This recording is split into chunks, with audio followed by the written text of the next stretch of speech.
Hi everyone. Remember this guy? It's been roughly like almost 3 months since I last did a vlog, and my bad everyone. I didn't remind everyone I was going to take a hiatus. I didn't even remind myself to make a video saying that I'm going to take a hiatus. That way I have it in the vlogs. But I took a hiatus. Took a hiatus. The reason I took my hiatus from doing vlogs is simply because it's just not content to kind of keep reporting back the same thing every week. So rather than to kind of force myself to record, I just took a break from it, and that way I could keep focusing on like what I really need to do, like life priorities, real life and such like that. And also, I've been really kind of brainstorming of like how I want to train, in this so-called break period before I start prep again. And I got it down. I'll probably do a separate video on it because I don't want to make this video too long. But long story short, I'm a little bit more fatter, just a tiny bit more fatter, but my strength gains are progressing wickedly fast. So I'm regaining a lot of my strength back, but I'm at a lower body weight. That is freaking awesome. Freaking awesome, right? Wanted to make sure I do a vlog before 2015 is done. So here we are, 2015. So in this video, we'll talk about a little bit of retrospective of 2015 for me, how everything went. Not necessarily um, the big things that happened, especially like just a lot of weird things happened to you, but just me. This was what happened to me. What happened to me, and what are we looking forward to in 2016?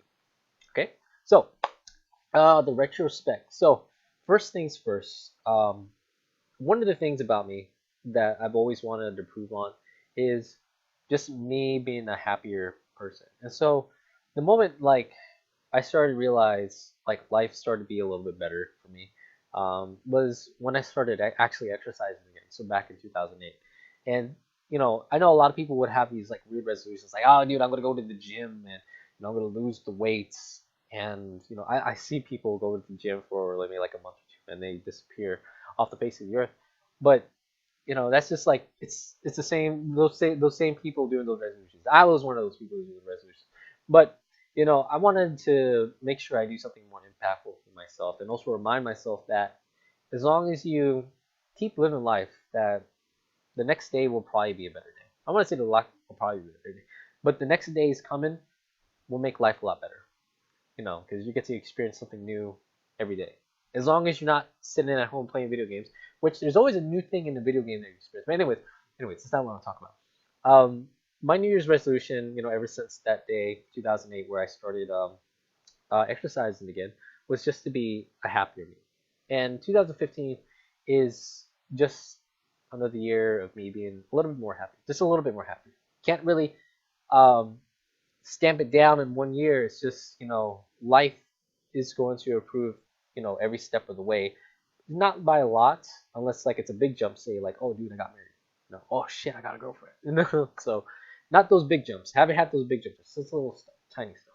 But the happier me is more of a an improvement on just being more social, and I have to thank friends for that, just to kind of invite me to do things, or just a lot of people are talking to me now and stuff like that, which it's totally fine. But it's just me interacting with them is like what I want to improve on. Like I guess bringing more of my personality out rather than to kind of be back and reserved, in the background as people talk.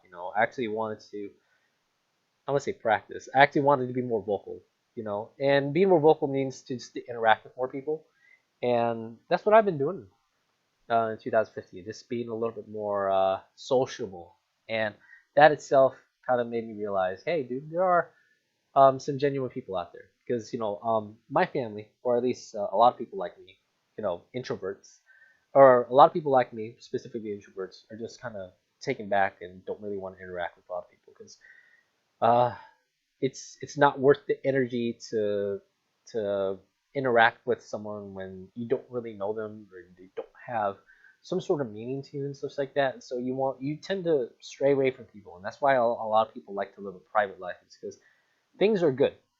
If another person comes in, it kind of messes the whole chemistry of all that. So my thing was just open myself up. That's what I wanted to do, and I actually felt much more better talking to people now. Maybe I stay at home, kind of like at the same frequency because I love video games, and that's totally fine. And I also need to rest, when I do my workouts. But I feel much more comfortable now. I feel much more comfortable now just interacting with people and stuff like that. And definitely got to thank friends for that. That it's not necessarily pressure, but they kind of just push me to the forefront. Like, hey Ray, what do you think about this? Hey Ray, talk about your bodybuilding stuff, because this person is curious about that, so stuff like that. So nothing where I was actually pressured into situations, but I think that just made me a little bit more genuine to people because there's a lot of people who really want to learn a lot about me, and it's kind of weird because I've always been the person that wanted to learn about the successes of others. It's like, dude, how did you lose the weight, or how did you get so big? How is your bench that big? How are you making so much money? And so, but now people are looking at me from the body, from my bodybuilding experience, like, dude, you have like the body, you got the lines, you look swole and stuff. How do you do it, Ray? I get those questions now, and I'm kind of taken back by it. I'm like, huh. And it's not, and this is where it's like, I'm not going to tell them work out, even though that's a simple answer. I'm going to be like, yo, this is how I did, but this is what this is what, this is my goals are, and this is what I was thinking along the way. So I give them, a much more detailed response rather than, yo, bro, just work out, hit that chest. So, so yeah, so a lot of people are looking at me now, and it's like, I feel like I won't say like I'm super contributing to something, but I'm making an impact on people's lives. And even though it's not the impact of like what other people do, but I'm still interacting with someone who is still in the dark about something, but I'm kind of giving them a push in the right direction, like how a lot of people are pushing me in the right direction. So passing on the torch, how I like to call it, right?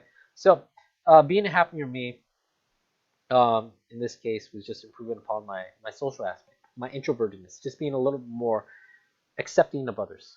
Bodybuilding, obviously, the big thing that happened this year for me was getting that first place in the novice category and graduating from novice, and now strictly competing or being able to legitimately compete in the open rather than to um, compete in the open or cross over into the open on a voluntary basis, right? Because I could have just strictly done novice in my competitions and just focus on that. Also cut back on money costs. But where I'm living at, there are not a lot of people who help or compete in bodybuilding. Or there are people who compete, but these are the people who compete: bikini, figure, men's physique. There is absolutely no one around me that competes in bodybuilding. There are people that claim that maybe they competed, but they look like shit right now. There are people who um, say that they're a bodybuilder. They look like shit.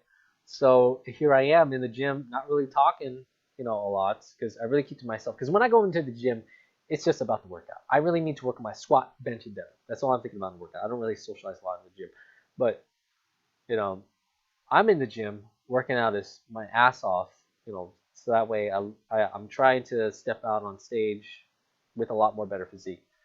I don't know where I was going with that, but but anyways, um, I could have strictly like done novice. Could have strictly done novice to cut back on costs, but I really needed the experience. So doing novice and open gives me a little bit more time experience with the posing, making sure I understand how prejudging works, and obviously the night show works as well. So they understanding that whole process, and I only did novice back in September, and getting that first place was it took me back. Getting the first place took me back because it was one of those things where I figured I still have maybe like a couple more shows before I get it right, or I would have to do a show where there are not a lot of people competing in novice, and I didn't want that. I didn't want that. I wanted to compete up against other people. I wanted to compete up against a good pool, and I think there were 7 people back in September, and so I got first out of 7, right? So I didn't beat like 2 guys, which I would normally see in like a lot of shows or a lot of smaller shows where maybe like the novice or maybe like a very unpopular division only have like two, three, four competitors in the pool. But to win first out of seven, that's a legitimate win to me. And I was taken back by it simply because I knew maybe I had a couple more shows to do before I get it right. Because going from top five call outs and being on the bottom, so three, four, and five, but I averaged at four. I averaged fourth place. To go from fourth all the way to first was like, what the hell did I do? What the hell did I do? And everything was a culmination of like all my training, my time and effort into actually researching all this stuff. Diet, um, nutrition, training. Everything is all the pieces are actually coming together. And so the cool thing about it is I'm not really so extremely anal about training. I'm not really extremely um, strict with myself with nutrition. um, I started to actually like adopt all those things and just make it more of a lifestyle. So my contest prep, though it was difficult to get through, it just felt natural. Like there wasn't really much to complain other than I feel beat up afterward. That's it. So everything's coming together. I'm used to it. Now the only thing that I would really need is more muscle, more muscle. Because once I start this contest prep up soon, and I'll talk about that in a bit, I'm I'm gonna be small again. I must say small again, but I'm gonna be low in body weight again.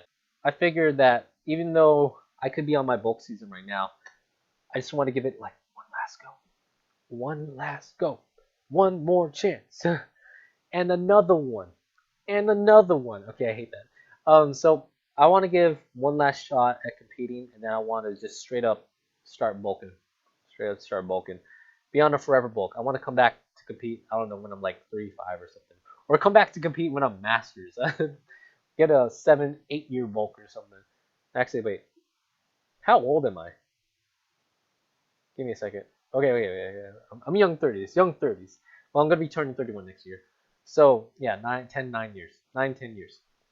9, 10 years, I'm gonna bulk that long, and then I'll come back, and that way I get to compete in the open and then cross over to Masters and rock that shit. So no, but yeah, I just want to make this one last year. So this is my final year of bodybuilding competition, and then I actually want to try and focus on the bulk, but with no mind of competing in the near future until I feel like I'm ready to come back.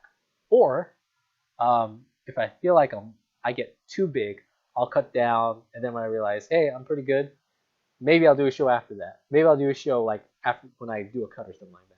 Because usually from what I observed is I gain weight pretty quick, and at some point I really got to think, okay, maybe there's probably like a time where you actually have to start thinking about cutting down or controlling your food. But I don't want to control my food. Anyways, uh, 2016 is going to be an exciting year. 2015 has been a great year, a great year, despite a lot of the weird crap that's been happening. And man, America, we're weird. We look weird in the eyes of we must look weird in the eyes of other countries right now. Just saying. But nothing to complain. Life is life. I'm living here, so if I'm living here, I gotta roll with the punches. Yep. But I do have to be concerned of what's happening around me, at least, because really a lot of weird shit is happening. Yeah, and I don't want to go much talking to that. But 2016 is going to be, another year. New things to come, new experiences, new things to explore, and I'm willing and open to see what's in store when that time comes, which will be in a couple days. So, next week, first full week of December, first full week of January, I'm gonna be starting work up again for the winter quarter, and also during that week, I'm going to start my contest prep because I want to get that out of the way. I want to get the habits in before I can't go back. Because really, these 3 months I wanted to stay lean, but it just wasn't happening. It just wasn't happening. Especially if I wanted to build my strength back up again, I needed to have calories in my system. But yeah, next week we'll start things up. I may not have that sort of a fast progression off the bat, but it'll probably will happen. But if anything, let's talk about that when prep starts. All right, so bye bye, peace out, see you in 2016. Boom.